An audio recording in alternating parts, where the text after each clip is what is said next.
So let's talk wedding timelines. I know that one of the hardest things to figure out when you're booking a wedding photographer is how much photography coverage you actually need. I think a lot of couples think, okay, so this is how long my ceremony is, this is how long my reception is, so this must be the amount of time that I need for photography. Well, it's actually a lot more involved in that, so I wanted to give you a breakdown so you can determine for yourself how much photography coverage you need and what package would be best for you. So there are three things that I always talk to my couples about when we're figuring out wedding timelines and how much coverage they need. The first thing is, are you doing a first look or are you doing an aisle reveal? And if you're not sure what either of those are, you can click the link that I've provided in this pricing guide and learn more about the pros and cons of each. But basically, in a nutshell, a first look is when you're doing all of the portraits and photos before the ceremony, so that after the ceremony you can attend your cocktail hour and not have to be pulled out for photos. The traditional aisle reveal is when we are not doing photos before the ceremony because you're waiting until the ceremony itself to reveal yourselves to each other. And we do the majority of your photos afterwards during cocktail hour. So there are two different structures to timelines when you're doing either. So with my couples that want to do a first look, generally we start photography coverage about 4 hours before the ceremony starts. And what we're doing during those 4 hours is I show up with my second shooter, I'm with the bride, my second shooter is with the groom, and the first hour, hour and a half or so, we are photographing all the details. So this is your dress, jewelry, flowers, pictures of your invitation, your paper products, just everything that is unique to you, we are photographing that morning. And that's kind of what we're doing during that time, followed by portraits of you guys getting ready. So with the bride, this is you putting on your dress and just some beautiful bridal portraits of you there. Bridal portraits with your bridesmaids helping you get ready, your mom helping you get ready. During this time, that's when we're photographing all of that. And the same thing kind of goes for the groom. Of course, grooms don't have as many details or things going on as the bride, which is totally fine. But my second shooter is with them, capturing their details, such as, their pocket square or their cufflinks, boutonniere, that kind of stuff. The groom getting ready, and also the groom hanging out with his groomsmen or his dad or whoever is helping him get ready that morning. And then we set up a time and location to do a first look where you guys see each other for the first time. We get pictures of your guys' reactions, and then we go straight into couples portraits. And we'll do this for about 30 to 45 minutes, depending on the venue and the location and how much we need to walk around and such. And then we'll have the wedding party join us. We'll do wedding party photos. And then in some cases, if your whole immediate family is there, we can even get immediate family photos done before the ceremony, which is really awesome. So that's why for my couples who want to do a first look, we schedule the photography start time to be 4 hours before the ceremony starts, so we can get all those photos done, have time to get you guys hidden away again before the guests start arriving, and it also gives us as the photographers time to photograph your ceremony space untouched before the guests start sitting down. Now with a traditional aisle reveal, we start photography coverage, about 3 hours before the ceremony start time. And what we're doing during those 3 hours is the beginning is still the same. Us two photographers are separated. I'm with the bride, second photographer's with the groom. We're still getting pictures of your details and you're getting ready and all of that. And then instead of doing a first look together, we do separate bridesmaids, groomsmen pictures. So with the bride, she's generally already getting ready with her bridesmaids. So we're going to get pictures of bride with bridesmaids. Second photographer is going to get pictures of groom with groomsmen. And then we'll get you guys hidden away.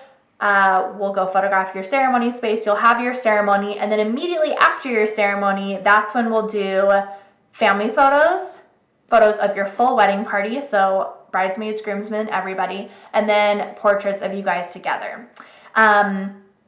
I recommend, if possible, extending your cocktail hour a little bit with this option. Most cocktail hours are only an hour, obviously, so 60 minutes, and it's a really tight amount of time to be able to get all the family photos, photos of the entire wedding party and then bride and groom photos. So if you can at all extend that to be 90 minutes instead of 60 minutes to kind of give us a little bit more breather, and then that last half hour, you guys can still go and attend your cocktail hour instead of missing the whole thing, while us photographers go and photograph your reception space and get set up for your introduction. So that's kind of the two different options with the first look and the aisle reveal. So again, with the first look, I recommend starting photography coverage about 4 hours before the ceremony.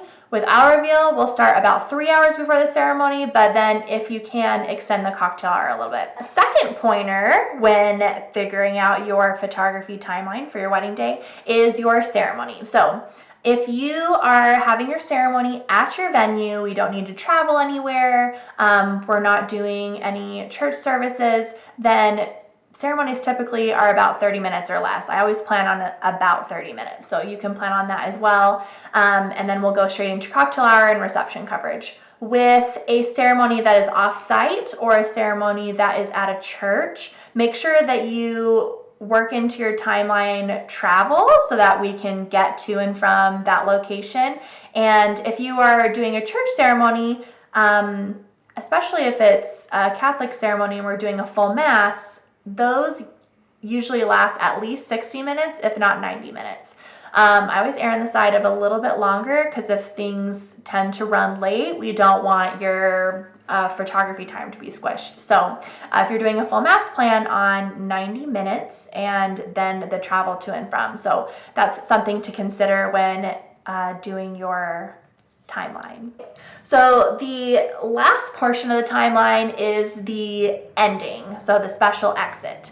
Now, a lot of times, most of my couples don't do special exits, or if they're doing some kind of sparkler something, we'll just do something staged so that they don't have to have us photographers stay till the very end. We'll just grab them and their wedding party kind of, while everyone's dancing or just doing their own thing, we'll just pull just the wedding party and the bride and groom outside, and we'll do some really fun stage sparkler stuff with them before us photographers leave. So typically for receptions, I only really need to be there for about 3 hours to be able to photograph all your events, introductions, toasts, special dances, get a good amount of just fun candid dancing shots before people start to get drunk and crazy.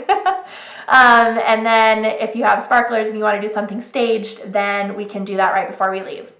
If you are planning something really special, like you have a vintage car coming in, or you really want all of your wedding guests to be a part of your exit for your sparklers or your confetti throw or whatever, then let's have the photographer stay till the end so that we can capture all of that for you. So that's something to think about when doing your photography timeline is, do you want us to stay till the very end to be able to get that really special exit, or are you not really going to do an exit, you're just going to kind of have an after party and just kind of enjoy your evening? Then us photographers only really need to be there about 3 hours or so. So there's some things to consider when putting together your photography timeline and figuring out what package and amount of coverage is going to be best for you for photography. A couple of other things to consider is when you're considering between doing a first look and an aisle reveal is what time is the sun going to be setting on your wedding day. So if you're getting married in the winter or in the late fall after daylight savings has already happened, then you may want to do a first look because it's going to get dark early in the day and we won't have enough natural light to be able to do all of your photos after the ceremony unless you have a really early ceremony. So that's another thing to consider. One last thing I wanted to mention, I know that your wedding is like 6 months or a year or even 18 months out. It's far away. It's hard to know the exact photography timeline that you're going to be having, or maybe you don't know if you're going to do a special exit or not. It's really hard to know, and I totally get that. And that's why this is just a general timeline to just go off of when booking a photography package. I oftentimes, in those months leading up to the weddings, when I'm having those timeline consultations with my couples after I send them my pre-wedding questionnaire, that things have changed and we need to change the timeline or, add an extra hour or whatever. And we can definitely do that. Just because you book 8 hours now doesn't mean we can't extend to 9 hours later if things change or if we need to. So just want to let you know that I am completely flexible when it comes to building your photography timeline. And I know that, over the course of like 6 months, year, 18 months, things are going to change, new plans are going to develop, and we're going to change photography coverage with that. So don't feel like that because you lock in a certain amount of coverage now that you have to stick with that. We can always change it later. All right, those were all of my tips for planning your tentative photography timeline. If you are still feeling a little bit lost and you're not really sure how much photography coverage you need, I have a free download that you can have. It has 4 different timeline options between first look, eye reveal, on-site ceremony versus an off-site ceremony at a church. So if you would like to download that and see those different photography timeline options and kind of customize it to what you need, that is definitely available to you. All you have to do is click the button and get the guide.